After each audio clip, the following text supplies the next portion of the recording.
রাজধানীর অধিকাংশ রেস্তোরাঁয় নেই ফায়ার লাইসেন্স, মানছে না বিল্ডিং কোড। মৌসুমী অভিযান নয়, স্থায়ী সমাধানের তাগিদ।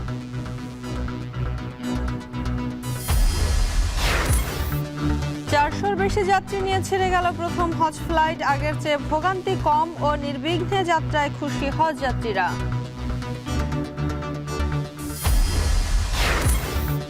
আলুর বাম্পার ফলন, কাল হলো কৃষকের। বগুড়ায় 10 থেকে 12 টাকা কেজি বিক্রি। ট্রান্সশিপমেন্ট বন্ধে আলু রপ্তানি ব্যাহত। পানি সংকটে রাজশাহীতে 10,000 হেক্টরে কমেছে বোরো আবাদ। 50,000 টন কম ফলনের শঙ্কা। প্রণোদনা বাড়ানোর তাগিদ। এবং কানাডায় ফেডারেল নির্বাচনের ভোট গ্রহণ শেষে এখন চলছে গণনা। মার্ক কার্নি এবং পিয়েরে পলিয়েভের মধ্যে হাড্ডাহাড্ডি লড়াই।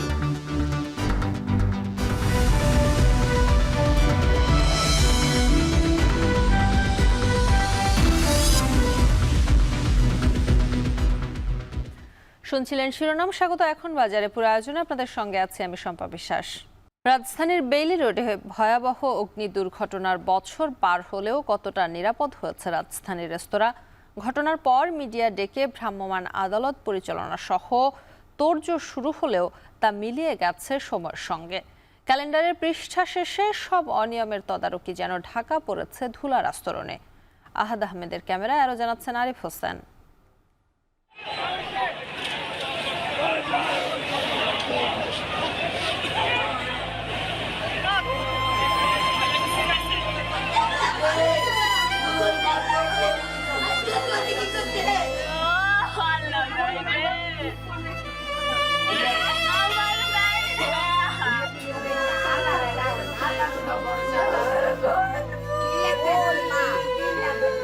৪৬ প্রাণের বিনিময়ে রাষ্ট্রের অবহেলা চোখে আঙুল দিয়ে দেখিয়েছিল বেইলি রোড।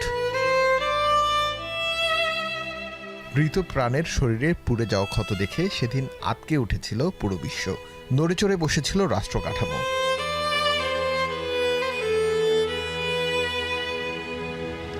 গ্রিন কোজি, এই বহুতল ভবনটিতে সিলিন্ডার বিস্ফোরণের পর অগ্নিকাণ্ডে পুড়ে নিহত হয়েছিল ৪৬ জন। এরপর রেস্টুরেন্টগুলোতে খেতে আসা সাধারণ মানুষের নিরাপত্তা নিয়ে প্রশ্ন ওঠে। শুরু হয় সরকারি তদারকি। এরপর পার হয়েছে 1 বছর। কতটুকু পরিবর্তন হলো রেস্টুরেন্টগুলোর এবং কতটুকু নিরাপত্তা নিশ্চিত হলো সাধারণ মানুষের? বেইলি রোডের পুড়ে যাওয়া ভবনটির ঠিক পাশের ভবনের নিচে রেস্তোরাঁ আর উপরে আবাসিক ভবন। অথচ রাজুকের বিল্ডিং কোডে তো এমন থাকার কথা ছিল না। বিল্ডিং কোড মেনে কতজন রেস্তোরাঁ ব্যবসা করছে রাজধানীর সে হিসেব করতে চায় এখন টিভি।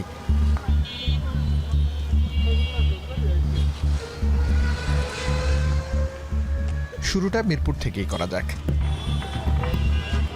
এখানে ব্যাঙের ছাতার মতো ছড়িয়েছে রুফটপ রেস্তোরাঁ। অধিকাংশ রেস্তোরাঁয় নেই ফায়ার লাইসেন্স।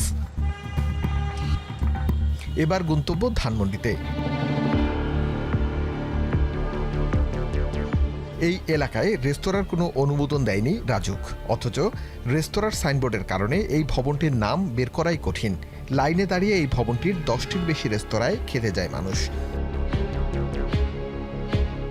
এখানে কোনো বিল্ডিং এখন নিরাপদ নেই। যখন দুর্ঘটনা ঘটে তারপর নিরাপত্তার কথা চিন্তা ভাবনা হয়। আমি যেখানে হাঁটবো, যেখানে বসবাস করব, রাস্তায় যাচ্ছি, বাসে যাচ্ছি, আমার গাড়িতে যাচ্ছি, কোনোটাই তো নিরাপদ নয়।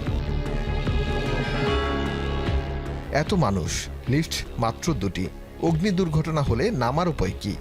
এখানে ফায়ার এক্সিট কোনটা? এটা ও বাড়ি যেমন নতুন বানাইছে ওদিকে বিষয় একটা আছে, বের হইতে পারে।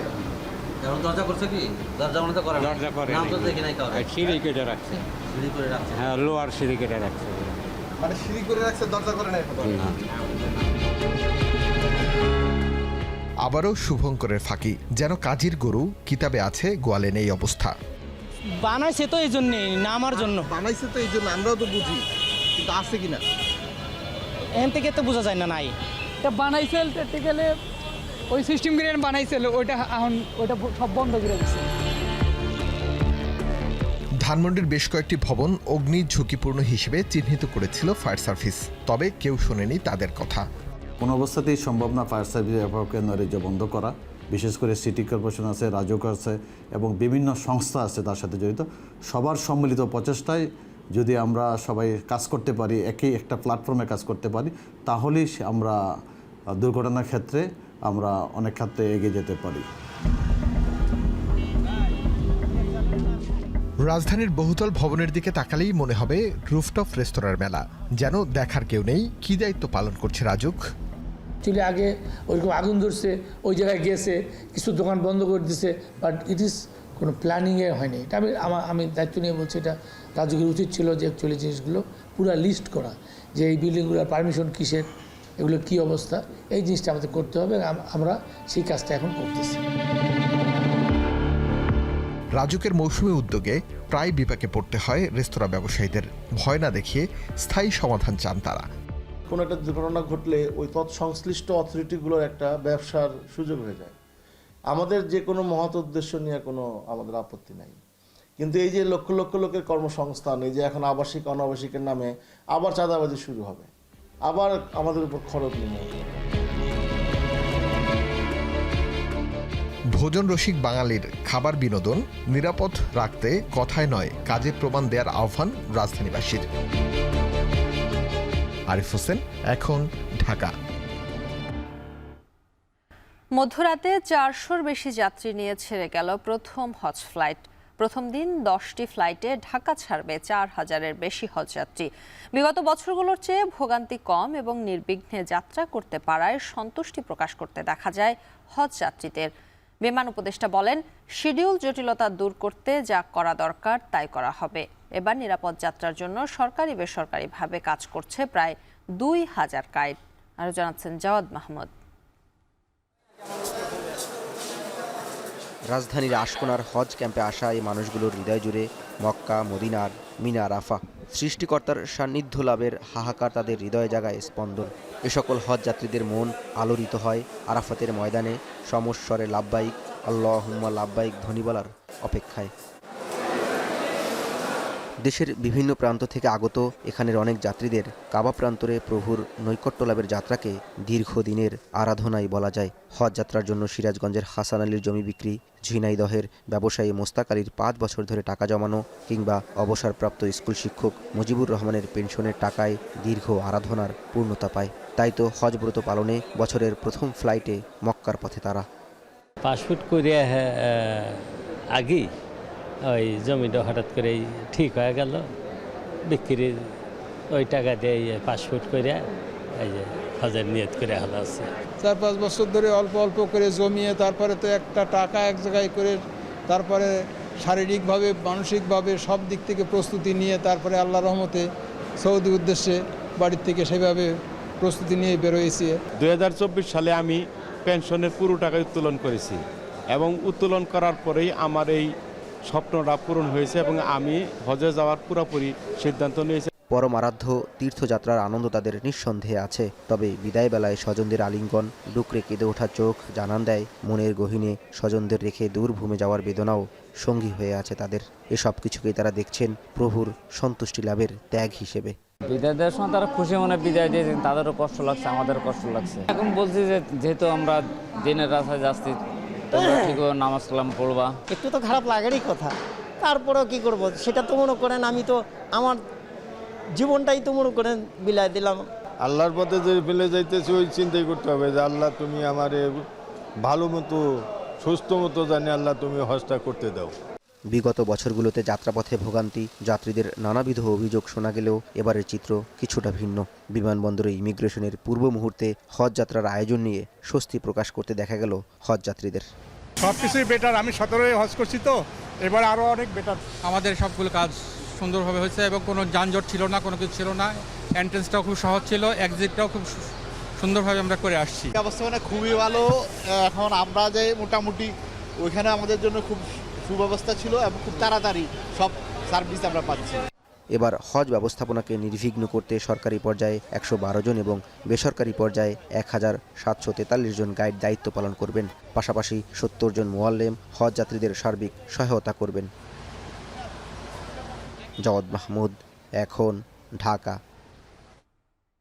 রাখাইনে মানবিক করিডোর দেওয়ার বিষয়টির সঙ্গে দেশের স্বাধীনতা সার্বভৌমত্বের প্রশ্ন জড়িয়ে আছে উল্লেখ করে বিএনপি মহাসচিব মির্জা ফখরুল ইসলাম আলমগীর বলেছেন, এ ধরনের গুরুত্বপূর্ণ সিদ্ধান্ত নেওয়ার আগে সরকারের সব রাজনৈতিক দলের সঙ্গে বসা উচিত ছিল। এদিকে ফেসবুক পোস্টে রাখাইনের সাথে মানবিক করিডোরের বিষয়টি স্পষ্ট করতে সরকারের প্রতি আহ্বান জানিয়েছেন জামায়াত ইসলামের আমির ডাক্তার শফিকুর রহমান। আরও জানাচ্ছেন ওমর ফারুক।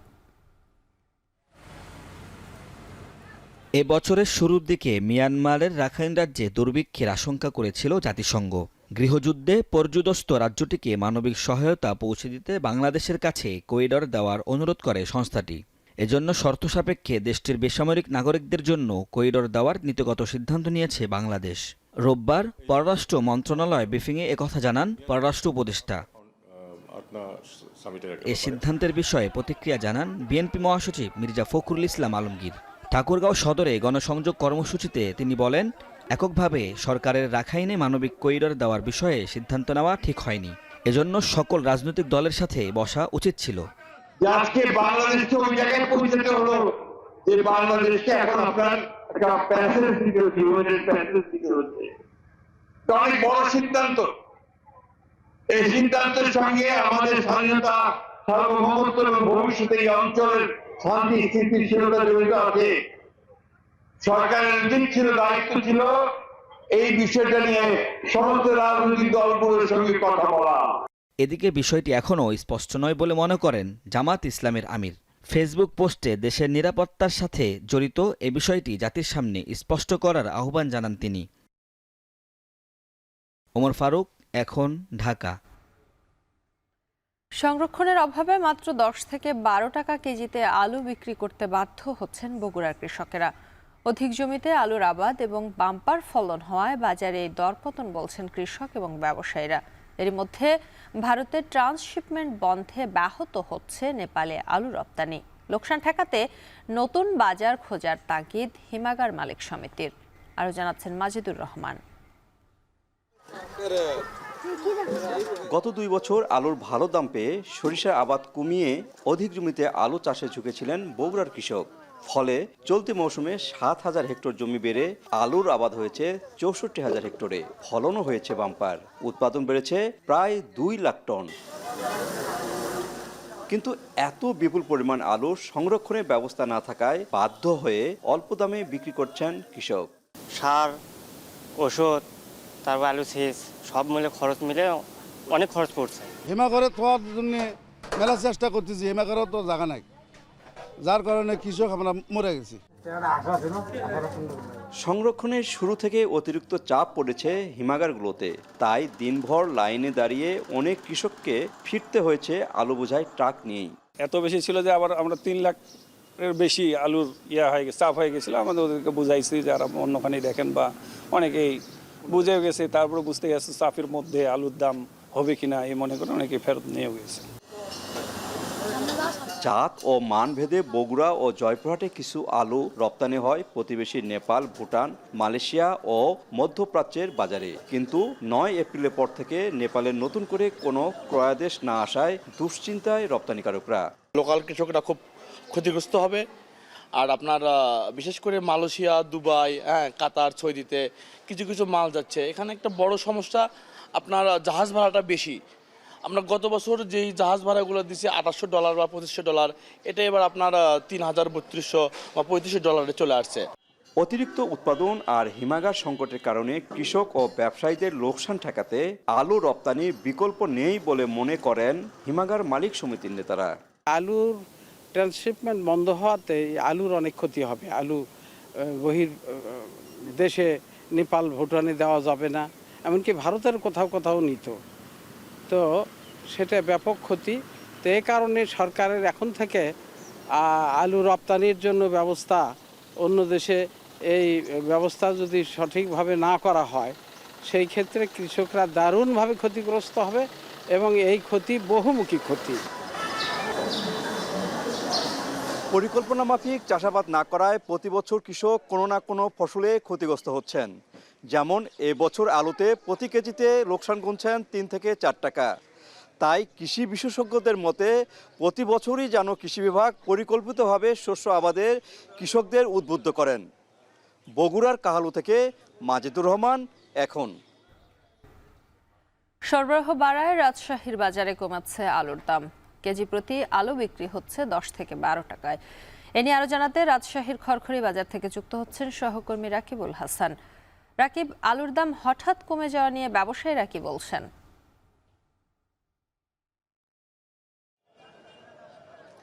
শম্পা, আসলে আলুর যে দাম কমবে সেটি আসলে আগে থেকেই বোঝা যাচ্ছিল, কারণ আসলে এবারে রাজশাহী অঞ্চলে প্রায় 3,65,000 হেক্টরে যে আলুর আবাদ হয়েছিল, যেটি গত বছরের থেকে অনেক বেশি হয়েছে, অর্থাৎ প্রায় 98,65,000 মেট্রিক টন আলুর যে উৎপাদন সেটি কিন্তু আসলে এই অঞ্চলে গেল বছরের থেকে অনেক বেশি, অর্থাৎ উদ্বৃত্ত ছিল অনেক।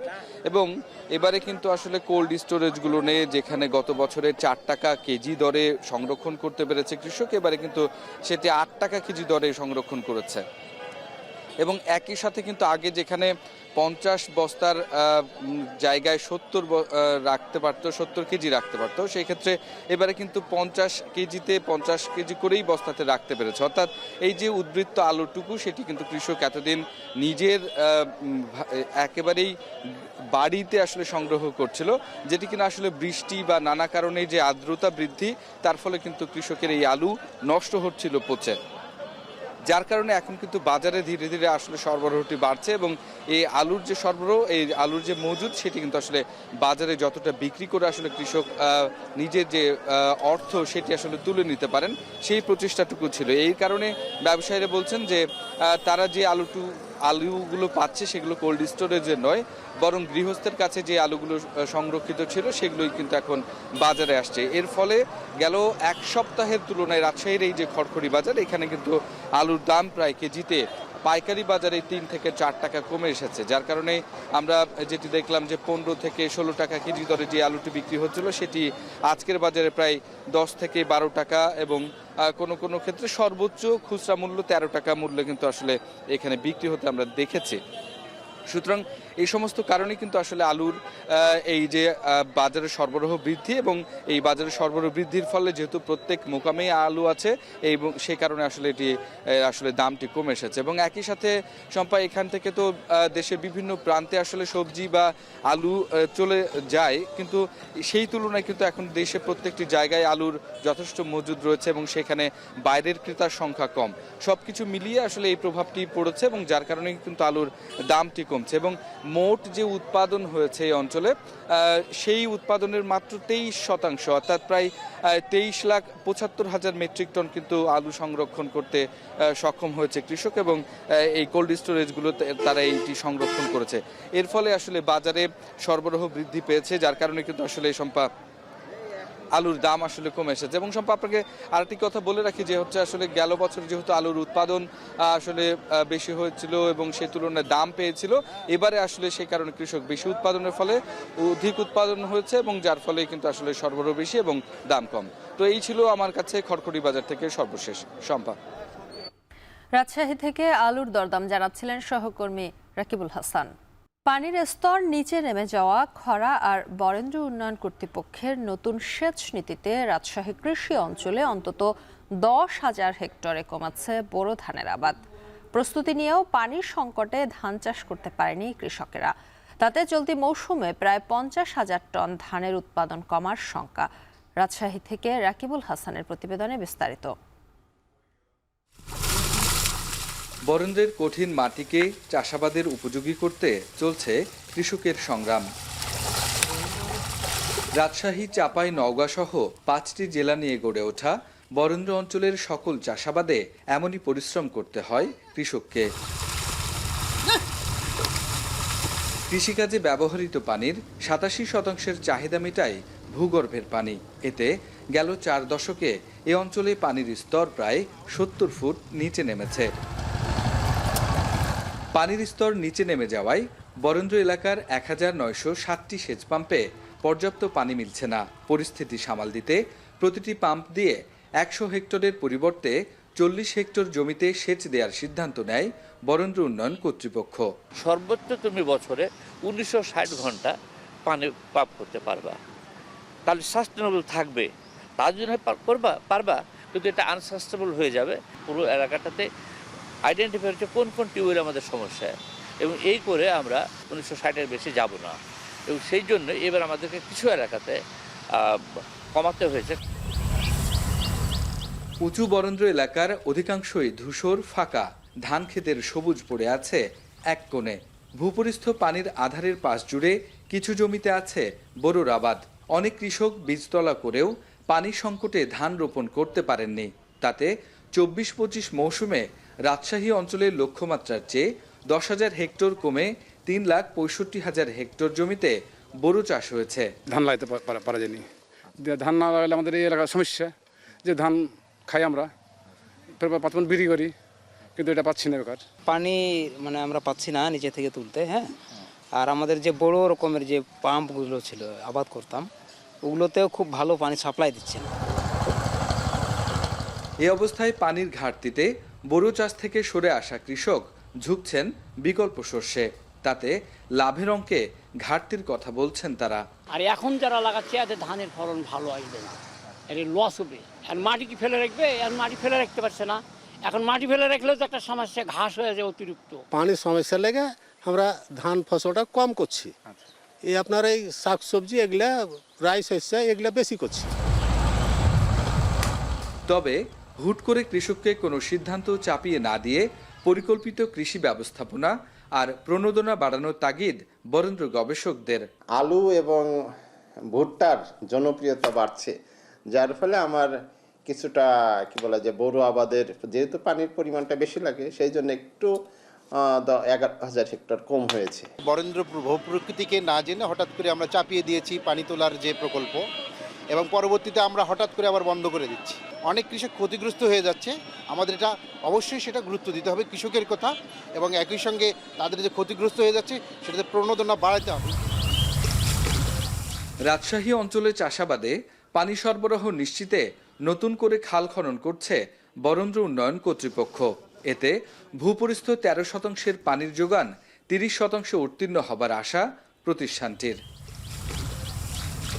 রাকিবুল হাসান, এখন রাজশাহী। সপ্তাহের ব্যবধানে চড়া সবজির বাজার। প্রকারভেদে সবজির দাম প্রতি কেজিতে বেড়েছে 5 থেকে 10 টাকা। এছাড়া দাম বেড়েছে পেঁয়াজ ও রসুনেরও। এ নিয়ে জানাতে এই মুহূর্তে বরিশাল থেকে যুক্ত হচ্ছেন সহকর্মী অমিত হাসান এবং শেরপুর থেকে যুক্ত হচ্ছেন সহকর্মী জাহেদুল খান সৌরভ। শুরুতে যাচ্ছি অমিতের কাছে। অমিত, বাজারের সবজির সরবরাহ কেমন দেখছেন এবং কোন সবজি কত দামে বিক্রি হচ্ছে জানাবেন। শম্পা, বরিশালের পাইকারি বাজার আজকে সবজির দাম 5 থেকে 10 টাকা পর্যন্ত বেড়েছে। এছাড়া খুচরা বাজারেও 50 থেকে 60 টাকার নিচে মিলছে না কোনো ধরনের সবজি, যার কারণে আসলে ক্রেতা যারা আছেন তারা কিছুটা হিমশিম খাচ্ছেন সবজি কেনাকাটা করতে। আমরা এই মুহূর্তে রয়েছি বরিশাল নগরীর পাইকারি সবজির বাজারে, যেখানে থেকে এই সবজিগুলো আসলে বরিশালের বিভিন্ন জায়গায় সরবরাহ করা হয়।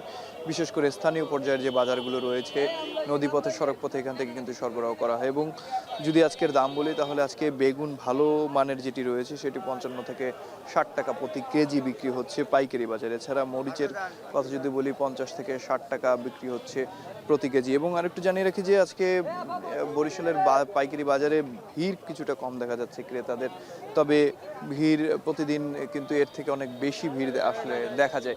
এবং অন্যান্য সবজির কথা যদি বলি, যেমন মিষ্টি কুমড়া আজকে পাইকারি বাজারে 18 টাকা প্রতি কেজি বিক্রি হচ্ছে, মিষ্টি আলু 20 থেকে 25 টাকা বিক্রি হচ্ছে। এবং কাঁচামরিচের দামটি কিন্তু আজকে কিছুটা বাড়তেই যাচ্ছে, প্রায় 60 টাকা, এবং খুচরা বাজারে এটি কিন্তু 80 থেকে 120 টাকা প্রতি কেজি বিক্রি হচ্ছে। এছাড়া করলা 30 টাকা বিক্রি হচ্ছে, পটল 40, যেটি খুচরা বাজারে 60 টাকা দরে বিক্রি হচ্ছে। পেঁপের দাম কিছুটা বেড়েছে, গতকালকে 40 টাকা বিক্রি হলো, আজকে 50 টাকা বিক্রি হচ্ছে। সেটা শসা 40 টাকা প্রতি কেজি বিক্রি হচ্ছে, যেটি গতকালেও দেখা গেছে যে 30 টাকায় বিক্রি হয়েছিল। এছাড়া টমেটো 22 থেকে 25 টাকা, যেটি খুচরা বাজারে 40 টাকা পর্যন্ত বিক্রি হচ্ছে। কাঁকরোল 60, বরবটি 40, বাঁধাকপি 25 থেকে 30 টাকা, কাঁচাকলা প্রতি হালি 30 টাকা, ঝিঙা 30 টাকা দরে বিক্রি হচ্ছে। এবং লেবু প্রতি পণ 150 থেকে 200 টাকা পর্যন্ত বিক্রি হচ্ছে। এছাড়া ঢেঁড়স 35 টাকা বিক্রি হচ্ছে, যা খুচরা বাজারে দেখা যাচ্ছে 50 টাকা পর্যন্ত বিক্রি হচ্ছে। এবং এই যে পাইকারি বাজারের তুলনায় খুচরা বাজারে দেখা যাচ্ছে যে প্রায় 15 থেকে 20 টাকা ব্যবধানে বিক্রি হচ্ছে। কিছু কিছু সবজির ক্ষেত্রে 30 টাকা পর্যন্ত কিন্তু বেশি দামে বিক্রি হচ্ছে। ক্রেতারা বলছেন যে খুচরা বাজারটি নিয়ন্ত্রণ করার জন্য এই মুহূর্তে যদি মনিটরিংয়ের ব্যবস্থা করা হয় সেক্ষেত্রে তাদের জন্য কিছুটা কেনাকাটা করতে সুবিধা হয়, কিংবা সবজির দাম আসলে বৃদ্ধি পাওয়ায় কিছুটা সমস্যায় পড়ছেন তারা। এবং এই বাজারটি থেকে মূলত যারা খুচরা পর্যায়ের ক্রেতা রয়েছেন, যারা ভ্যানে কিংবা বিভিন্ন বাজারে নিয়ে পণ্য বিক্রি করেন, তারাই মূলত সকাল থেকে এখানে ভিড় করেন। এবং আজকে বাজারে ক্রেতার সমাগম কিছুটা কম রয়েছে, যার কারণে বেচাকেনাও কিছুটা কম বলছেন এখানকার যারা ব্যবসায়ী রয়েছেন তারা। তো বরিশাল থেকে এই ছিল সবজির বাজারের সর্বশেষ আমার কাছে শম্পা। সবজির দাম কেজিতে ৫ থেকে ১০ টাকা বেড়েছে, সেই খবর বরিশাল থেকে জানাচ্ছিলেন সহকর্মী অমিত হাসান। এবারে চলে যেতে চাই শেরপুরের সহকর্মী জাহিদুল খান সৌরভের কাছে। সৌরভ, জানাবেন পেঁয়াজ এবং রসুনের দাম বাড়ার কারণ কি বলছেন ব্যবসায়ীরা?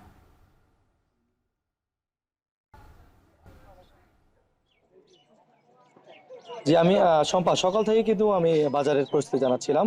তো আমরা দেখেছি যে একদম ভোর থেকে শুরু করে এখন পর্যন্ত ক্রেতারা তাদের পছন্দের সবজি কিনে কিন্তু বাড়ি ফিরছেন, এবং ক্রেতা বিক্রেতাদের হাটটা কিন্তু মুখ রয়েছে এই নবীনগর হাজির বাজার। তো সপ্তাহ ব্যবধানে আমরা দেখেছি শম্পা, বিশেষ করে পেঁয়াজ রসুন সহ বেশ কিছু সবজির দাম কিন্তু বেড়েছে। তো গত সপ্তাহে আমরা দেখেছি যে পেঁয়াজ বিক্রি হচ্ছিল 50 টাকা কেজি ধরে, সেটি কিন্তু আজকের বাজারে 10 টাকা বৃদ্ধি পেয়ে 60 টাকা কেজি ধরে বিক্রি হচ্ছে। এবং রসুনও আমরা দেখেছি গত সপ্তাহে রসুন বিক্রি হচ্ছিল 110 টাকা কেজি ধরে, সেটি আজকের বাজারে 10 টাকা বৃদ্ধি পেয়ে 120 টাকা কেজি ধরে বিক্রি হচ্ছে। পাশাপাশি আমরা দেখেছি যে পেঁপে গত সপ্তাহে বিক্রি হচ্ছিল 40 টাকা কেজি ধরে, সেটি কিন্তু আজকে বাজারে 10 টাকা বৃদ্ধি পেয়ে 50 টাকা কেজি ধরে বিক্রি হচ্ছে। এছাড়া গাজর আমরা দেখেছি 10 টাকা বৃদ্ধি পেয়ে 50 টাকা বিক্রি হচ্ছে। এছাড়া বেগুনও আমরা দেখেছি, বেগুনেও 10 টাকা বৃদ্ধি পেয়ে একদম 50 টাকা থেকে 60 টাকা কেজি আজকের বাজারে বিক্রি হচ্ছে। এবং কাঁচামরিচও 10 টাকা বৃদ্ধি পেয়ে 50 টাকা থেকে 60 টাকা কেজি ধরে বিক্রি হচ্ছে। তবে কিছুটা কমেছে পটলের দাম। আমরা দেখেছি গত সপ্তাহে পটল বিক্রি হচ্ছিল 80 টাকা কেজি ধরে, সেটি কিন্তু আজকে বাজারে 20 টাকা কমে 60 টাকা কেজি ধরে বিক্রি হচ্ছে। এবং আমরা দেখেছি করলা গত সপ্তাহে বিক্রি হচ্ছিল 80 টাকা কেজি ধরে, সেটি কিন্তু আজকের বাজারে 40 টাকা কমে একদম অর্ধেক কমে 40 টাকা কেজি ধরে বিক্রি হচ্ছে। তবে এছাড়া স্থিতিশীল থেকে বিক্রি হচ্ছে আলু 15 থেকে 20 টাকা কেজিতে। এবং আমি দেখেছি যে প্রতি পিস লাউ, মিষ্টি কুমড়া এবং চাল কুমড়ো আকার এবং মান ভেদে 30 থেকে 50 টাকার মধ্যে বিক্রি হচ্ছে। এবং আমরা দেখেছি তো টমেটো গত সপ্তাহে 30 টাকা বিক্রি হলো, আজকে বাজারে সেটি অপরিবর্তিত থেকে 30 টাকা কেজি ধরে বিক্রি হচ্ছে। তবে হঠাৎ পেঁয়াজ রসুনের দাম বৃদ্ধির বিষয়ে সম্পর্কে আমরা বেশ কয়েকজন সবজি বিক্রেতার সাথে কথা বলেছেন। তারা বলছেন যে শেরপুরের সদরের চরাঞ্চলে, বিশেষ করে চরাঞ্চল এবং ব্রহ্মপুত্র অববাহিকাতে কিন্তু প্রচুর পরিমাণ রসুন এবং পেঁয়াজের উৎপাদন হয়। তবে এখন পর্যন্ত নতুন পেঁয়াজ এবং রসুন বাজারে না আসার কারণে এবং সরবরাহ ঘাটতির কারণে মূলত পেঁয়াজ এবং রসুনের দাম কেজিতে 10 টাকা করে বৃদ্ধি পেয়েছে। তবে বিক্রেতারা বলছেন যে যদি সরবরাহ সংকট কমে যায় এবং ঘাটতি কমে যায় এবং উৎপাদিত চরাঞ্চলে উৎপাদিত এই রসুন এবং পেঁয়াজ বাজারে আছে, তাহলে হয়তো দাম অনেকটা নাগালের মধ্যে থাকবে। তো শম্পা, এই ছিল শেরপুর থেকে সবজির বাজার দরের সর্বশেষ তথ্য আমার কাছে। শেরপুর থেকে সবজির বাজারের খবর জানাচ্ছিলেন সহকর্মী জাহিদুল খান সৌরভ। সম্প্রতি চুরি ছিনতাইয়ের ঘটনায় আতঙ্কিত কিশোরগঞ্জের শহীদ সৈয়দ নজরুল ইসলাম মেডিকেল কলেজ হাসপাতালের রোগীরা। রোগী ও তাদের স্বজনেরা খোয়াচ্ছেন মোবাইল ফোন, নগদ টাকা সহ মূল্যবান জিনিসপত্র। ভুক্তভোগীদের অভিযোগ, নিরাপত্তা ব্যবস্থা না থাকায় দিন দিন বেপরোয়া হয়ে উঠছে চোর ছিনতাইকারীরা। আরও জানাচ্ছেন মশিউর কায়াস। করিমগঞ্জের ষাটঊর্ধ্ব উম্মে হানি আক্তার 10 এপ্রিল পায়ের ব্যথা নিয়ে ভর্তি হন সৈয়দ নজরুল ইসলাম মেডিকেল কলেজ হাসপাতালের অর্থোপেডিক্স বিভাগে। চিকিৎসা চলাকালীন গত 16 এপ্রিল রাতে ওয়ার্ড থেকে চুরি হয় তার ব্যাগ। সকালে সিঁড়ির পাশে ব্যাগ খুঁজে পেলেও মেলেনি ব্যাগে থাকা স্বর্ণালংকার আর সাথে থাকা টাকা। ভর্তি হয়েছি পরে ব্যাগের মধ্যে নিয়ে স্বর্ণটা রয়েছে আর টাকা দিয়ে আমি ভিতরে রাখছি, হাত মোজার ভিতরে আর একটা পা মোজার ভিতরে রাখছি। কে বাদে আমি যেমন ঘুমাইছি পরে দেই রাত্রে 2:45টার সময় চুরাইয়া ঢুকিয়ে পরে সেই দিক দিয়ে গেছে, কারণ আমার নিচে আমি কই যাচ্ছি না, ব্যাগটা নিচে। নিরাপত্তা ব্যবস্থার অভাবে প্রতিনিয়ত কিশোরগঞ্জের শহীদ সৈয়দ নজরুল ইসলাম মেডিকেল কলেজ হাসপাতালটিতে ঘটছে চুরির ঘটনা, যাতে আতঙ্কিত রোগী ও স্বজনরা। 2টার পরে সব ঘুমায়, আর যারা সিস্টার থাকে আর একটু ঘুমোতে হয় আয় এই সময়টার মধ্যে ওই 2:30-3টার সময় আসলে আমাদের কাছে টাকা পয়সা থাকে, ফোন থাকে, মানি ব্যাগ থাকে, এগুলো নিয়ে তো আসলে রাত্রে ঘুমাইতে গেলে অনেক কষ্ট হয়ে যায়। এই যে বেডের নিচে রাখতে হয়। অসুস্থ রুগী শুয়ে থাকি, আমরা তো জানি না কখন না এসে চুরেরা চুরি করে নিয়ে যাবে। মোবাইলটা সেটা আমি থুইছি, আমি ঘুমাই গেছি, এরা তো ঢুকছে মোবাইলটা ফলো দিয়ে আইসি গেছে, ফলো দিয়ে মোবাইল নাই। 5তলা ভবনের বিশাল এই হাসপাতালে সবগুলো সিসি ক্যামেরা নষ্ট হয়ে আছে বছর খানেক ধরে। বেশ কিছুদিন আগে 60 জন আনসার কর্মী থেকে সরিয়ে নেওয়া হয়েছে 30 জন। এছাড়াও একজন এএসআই ও 3 জন পুলিশ কনস্টেবলের যে টিম কাজ করে তাও যথেষ্ট নয় হাসপাতালটির জন্য। খোদ হাসপাতাল কর্তৃপক্ষ বলছে দুর্বল নিরাপত্তা ব্যবস্থার কারণে বাড়ছে চুরি ছিনতাইয়ের মতো ঘটনা। 64টা ক্যামেরা আছে, শুরু থেকে আছে, বছরখানেক যাবৎ ঠিক মতো কাজ করছে না। আর ক্যামেরার ব্যাপারে বড় ধরা আছে। সিসি ক্যামেরাগুলা সচল হওয়া খুবই দরকার, তা না হলে চোর ধরতে একটু প্রবলেম হচ্ছে। সিসি ক্যামেরা যাতে সচল থাকে তার জন্য আমি সর্বোচ্চ চেষ্টা করতেছি। যদিও পুলিশ বলছে হাসপাতালের রোগীদের নিরাপত্তা দিতে জোরদার করা হয়েছে টহল। 5 আগস্টের পর থেকে সিসিগুলো হাসপাতাল অকেজি ছিল। আমি হাসপাতাল কর্তৃপক্ষের সাথে কথা বলেছি, ওনারা বলেছেন যে অচিরেই সিসি ক্যামেরা সচল করা হবে ইনশাল্লাহ। আমরা টহল জোরদার করেছি, ইনশাল্লাহ এটা একটু প্রতিরোধ হবে। সবশেষ 19 এপ্রিল অর্থোপেডিক্স বিভাগে এক রোগীর ফোন চুরি করার সময় রোগী ও তার স্বজনদের হাতে ধরা পড়ে এক চোর। পরে তাকে পুলিশে সোপর্দ করা হয়। মশিউর কায়েস, এখন কিশোরগঞ্জ। জামালপুরের মেলান্দহে রাস্তা না থাকায় প্রায় 18 কোটি টাকার দুটি সেতু কোনো কাজেই আসছে না। উল্টো যাতায়াতে ভোগান্তি পোহাচ্ছেন স্থানীয় বাসিন্দারা। স্থানীয় সরকার কর্তৃপক্ষ বলছে সড়ক প্রকল্পের প্রস্তাব মন্ত্রণালয়ে পাঠানো হয়েছে, অনুমোদন পেলেই নির্মাণ কাজ শুরু হবে। আরও জানাচ্ছেন জুয়েল রানা। জামালপুর মেলান্দহের আটাবাড়ি সেতু আর ভাবকি আটাবাড়ি সেতু, মাঝখানের 3 কিলোমিটারের দূরত্ব অতিক্রমে নেই কোনো রাস্তা। উপজেলার চরাঞ্চল বেষ্টিত নলের চর, চরপলিশা ও ভাবুকি সহ আশপাশের এলাকার সাথে জেলা শহরের যোগাযোগ ব্যবস্থা খুবই নাজুক। শুধুমাত্র অনুন্নত যোগাযোগ ব্যবস্থার কারণে চরে উৎপাদিত বিভিন্ন ফসলের ন্যায্য মূল্য পায় না কৃষকরা। একই সাথে শিক্ষা, স্বাস্থ্যসহ জীবনমান উন্নয়নের সব ক্ষেত্রেই পিছিয়ে পড়ছেন স্থানীয় বাসিন্দারা। অবহেলিত চরাঞ্চলে কোটি টাকা ব্যয়ে সেতু নির্মাণ আশার আলো দেখালেও বাস্তবতা হচ্ছে যে কোনো প্রয়োজনে শহরে যাতায়াতে এখনও স্থানীয়দের পাড়ি দিতে হচ্ছে 10 কিলোমিটার অতিরিক্ত পথ। কোটি কোটি টাকা খরচ করে ব্রিজ করলো, রাস্তা করলো না, দেশের এটা তো অর্থের একটা ক্ষতি। সরকারের কাছে দৃষ্টি আকর্ষণ করছি, অতি জরুরি ওই ব্রিজ থেকে এই ব্রিজের সংযোগ সড়কটা করলে আমার বহু উপকারিত হবো। শহরের মানুষগুলা রাস্তাটা ছাড়লে চলাচল করা হয়তো, আঙ্গরওয়ালা সুবিধা হইতো। আঙ্গর আগে আবাদ মোসম করি, আঙ্গর রাস্তাঘাট নাই, এই ব্রিজ খালি ব্রিজ পালায় কইরা থিয়ে দিছে, আঙ্গর তো কোনো লাভ হইতেছে না। ধান করি, মরিচ করি, তার বেগুন, ভুট্টা, পাট, এগুলো সব করি আমরা। ব্রিজের তো কোনো উপকারই হইল না। সম্ভাব্যতা যাচাই করে একটি আরেকটির সাথে সমন্বিত কৌশল নিয়ে তারপরে সেটি করা প্রয়োজন বলে আমি মনে করি। তাহলে আমাদের সরকারি সম্পদের অপচয় হবে না এবং জনগণ যে দুর্ভোগ পোহায় সেই দুর্ভোগের হাত থেকে তারা রক্ষা পাবে বলে আমি মনে করি। স্থানীয় সরকার প্রকৌশল অধিদপ্তরের নির্বাহী প্রকৌশলী বলছে, জনস্বার্থ বিবেচনায় সেতুর প্রকল্প গ্রহণ করা হয়েছে। সড়ক নির্মাণের প্রকল্প প্রস্তাবনা এরই মধ্যে মন্ত্রণালয়ে পাঠানো হয়েছে। অনুমোদন পেলেই ব্যবস্থা নেওয়ার আশ্বাস তার। সদর উপজেলার একটি কানেক্টিং রাস্তা, তো এক্ষেত্রে মানে রাস্তার 2টা চেনেজ, বিশেষ করে রাস্তার যে 3000 মিটার চেনেজ, যেটা জিনাই নদীর উপরে আর কি ব্রিজটা আর কি, যেখানে সদর পাঠে আর কি, এবং এটা আমাদের এলজিডির মাধ্যমে বিশেষ করে এখানে প্রস্তাব পাঠানো হয় এবং সেখান থেকে আমাদের ঊর্ধ্বতন কর্তৃপক্ষ অনুমোদন দেয়। 2024 সালে ঝিনাই নদীর উপর 14.5 কোটি টাকা ব্যয়ে নির্মিত হয় 95 মিটারের আটাবাড়ি সেতু, আর প্রায় 3 কোটি টাকা ব্যয়ে 50 মিটারের ভাবুকি আটাবাড়ি সেতু নির্মাণ করে এলজিইডি।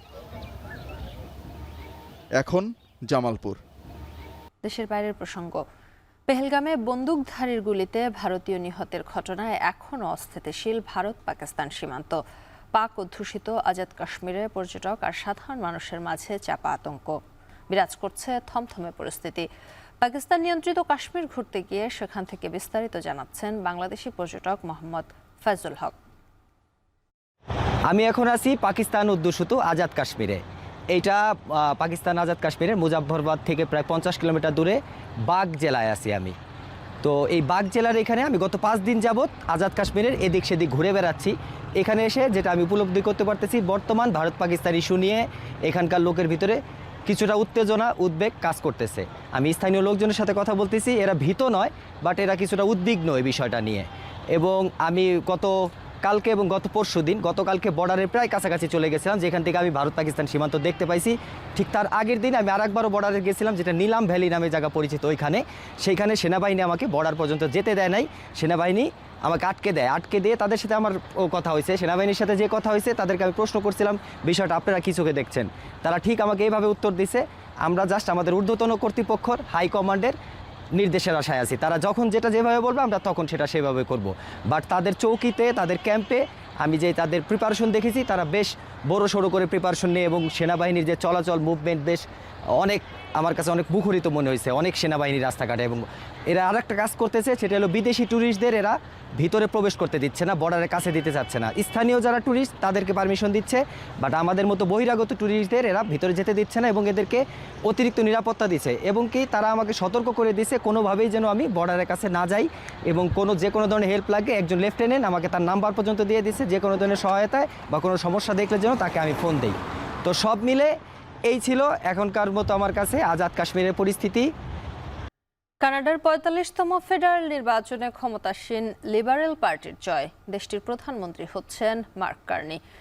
কানাডা ব্রডকাস্টিং কর্পোরেশনের ফলাফল ঘোষণার পর উল্লাসে মেতে ওঠেন লিবারেল পার্টির সমর্থকেরা। ট্রাম্পের বিরুদ্ধে লড়াই করার জন্য অর্থনীতিবিদ মার্ক কার্নিকেই বেছে নিয়েছেন কানাডাবাসী। অন্যদিকে প্রাথমিক ফলাফল দেখেই হতাশ কনজারভেটিভ পার্টির সমর্থকেরা। তারা এই ফলাফল মেনে নিতে পারছেন না। কানাডার এবারের নির্বাচনের প্রধান চরিত্র হয়ে উঠেছিল মার্কিন প্রেসিডেন্ট ডোনাল্ড ট্রাম্প। মিরপুরে ফের মোহামেডান আবাহনী লড়াই। ঢাকায় ক্রিকেটের ডার্বি মিরপুরে মঙ্গলবার মাঠে নামবে দুদল। আবাহনী কোচ বলছে তারুণ্য আর অভিজ্ঞতার মিশেলে করা দলটি খেলবে শিরোপার জন্য। অন্যদিকে ইবাদত হোসেন জানান শিরোপা জিততে মুখিয়ে রয়েছে মোহামেডানও। বিস্তারিত জানাচ্ছেন তাসওয়ার নাফি। 4 ম্যাচের নিষেধাজ্ঞা মাথায় নিয়ে মোহামেডানের অনুশীলনে তাহিদ হৃদয়। শিরোপা নির্ধারণী ম্যাচে আবাহনীর বিপক্ষে মাঠে নামবে মোহামেডান স্পোর্টিং ক্লাব। ঢাকায় ক্রিকেটের সবচেয়ে সফল দল আবাহনীর এবারের প্রেক্ষাপট ভিন্ন। পট পরিবর্তনের পর নানা সমস্যায় থাকা দলটি এবারও আছে টেবিল টপার হয়ে। তাই শেষটাও শিরোপা জিতে রাঙাতে চায় প্রথমবার হেড কোচের দায়িত্বে আসা হান্নান সরকার। আবাহনী দল হিসেবে যে ঐতিহ্যবাহী একটা দল, সেটা এই বছর অন্তত এখন পর্যন্ত সেটা কন্টিনিউ করছে। প্রেক্ষাপট চেঞ্জ হয়েছে, দ্যাটস ট্রু। ম্যানেজমেন্টও চেঞ্জ হয়েছে, কোচও চেঞ্জ হয়েছে, সব কিছু মিলে অনেকগুলো পরিবর্তন হয়েছে। বাট ওই যে নামের একটা ওজন সবসময় বলা হয় না, সেই ধরনের ওজন হয়তো একটা ভিতরে কাজ করে। যখনই আবাহনী মডার্ন এই দলের জার্সিগুলো গায়ে জড়ায় যে কোনো প্লেয়ারই, নিশ্চিতভাবে আলাদা একটা ফিলিংস, একটা ইমোশন কাজ করে।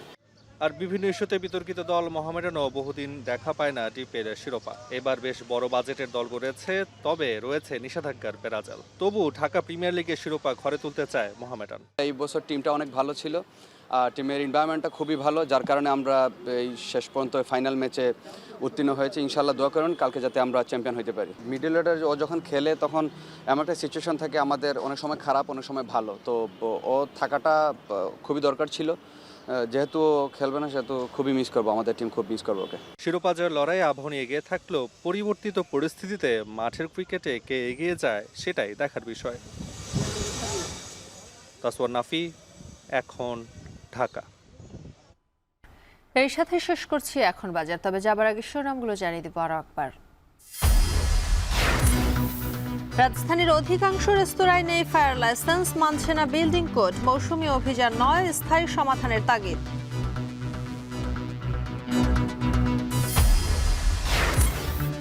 400-র বেশি যাত্রী নিয়ে ছেড়ে গেল প্রথম হজ ফ্লাইট। আগের চেয়ে ভোগান্তি কম ও নির্বিঘ্নে যাত্রায় খুশি হজ যাত্রীরা।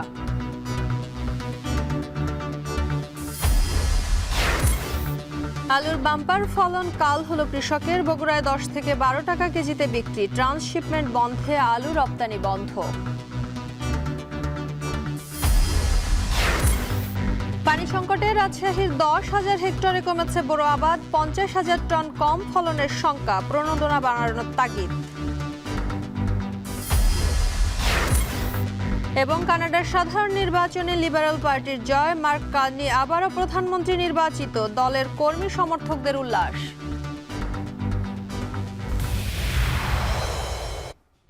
শেষ করছি এখন বাজার। এখন টেলিভিশন ওয়েবসাইটে দেখতে ভিজিট করুন www.ekhon.tv। এছাড়া এখন টেলিভিশন ফেসবুকে দেখতে ভিজিট করুন facebook.com/tv.ekhon এবং ইউটিউবে এখন টেলিভিশন দেখতে ভিজিট করুন youtube.com/c/ekhon tv।